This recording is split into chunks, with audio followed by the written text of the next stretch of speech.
வரும் செப்டம்பர் 12ஆம் தேதி ஆவணி கிருத்திகை வருகிறது. இந்த ஆவணி கிருத்திகை அன்று முருகனை முறைப்படி வழிபட்டால் நாம் நினைத்ததை நிறைவேற்றி வைப்பார் முருகப்பெருமான்.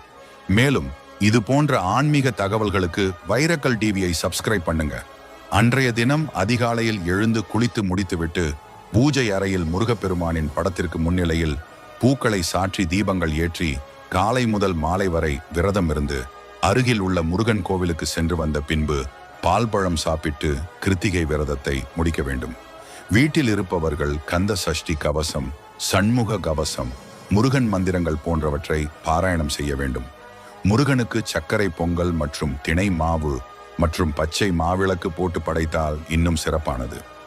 இவை செய்ய முடியாதவர்கள் முருகனை மனதார உள்ளன்போடு ஆறுமுகம் அருளிடும் அனுதினமும் ஏறுமுகம் என்று வேண்டினாலே நல்லதே நடக்கும். ஹரோகரா என்று கமெண்ட் பாக்ஸில் சொல்லிட்டு போங்க.